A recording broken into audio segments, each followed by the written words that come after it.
കോമ്പയാറിൽ മരത്തിന് മുകളിൽ കുടുങ്ങിയ യുവാവിനെ രക്ഷപ്പെടുത്തി. മരത്തിന്റെ ശിഖരം മുറിക്കുന്നതിനിടയിൽ തൊട്ടടുത്ത് നിന്ന മരം യുവാവിനും മുറിച്ച മരത്തിനുമിടയിൽ പതിക്കുകയായിരുന്നു. ഇതോടെ മരത്തിന് മുകളിൽ 1 മണിക്കൂറോളം കുടുങ്ങിക്കിടന്ന യുവാവിനെ ഫയർഫോഴ്സ് എത്തിയാണ് രക്ഷപ്പെടുത്തിയത്. രക്ഷാപ്രവർത്തനത്തിനിടയിൽ മിഷേൻ വാൾ കൊണ്ട് യുവാവിന് പരിക്കുമേറ്റു. കോമ്പയാർ ഇല്ലിമൂട്ടിൽ രാജേഷാണ് മരത്തിന് മുകളിൽ കുടുങ്ങിയത്. ഇന്നുച്ചയ്ക്ക് 1 മണിയോട് കൂടിയായിരുന്നു സംഭവം. സ്വകാര്യ കൃഷിയിടത്തിൽ മരത്തിന്റെ ശിഖരങ്ങൾ മുറിക്കുന്നതിനിടയിലാണ് അപകടം. തൊട്ടടുത്ത് ചാഞ്ഞു നിന്നിരുന്ന മരം കടപുഴകുകയായിരുന്നു. ഇതോടെ മരത്തിന് മുകളിലെ കവരത്തിൽ നിൽക്കുകയായിരുന്ന രാജേഷ് മറിഞ്ഞു വീണ മരത്തിനും കയറിയ മരത്തിനുമിടയിൽ ഞെരുങ്ങി. ഇയാൾ ബഹളം വെച്ചതിനെ തുടർന്ന് നാട്ടുകാർ എത്തിയെങ്കിലും മരം മാറ്റുവാൻ സാധിക്കുമായിരുന്നില്ല. തുടർന്ന് നെടുങ്കണ്ടത്ത് നിന്നും ഫയർഫോഴ്സ് അധികൃതർ സ്ഥലത്തെത്തി കടപുഴുകിയ മരം കയറുപയോഗിച്ച് ബന്ധിച്ചു.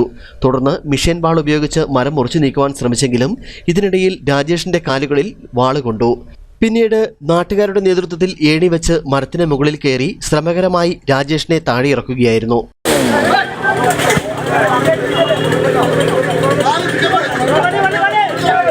കാലിനും തുടയ്ക്കും പരിക്കേറ്റ രാജേഷിനെ നെടുങ്കണ്ടത്തെ സ്വകാര്യ ആശുപത്രിയിൽ പ്രവേശിപ്പിച്ചു.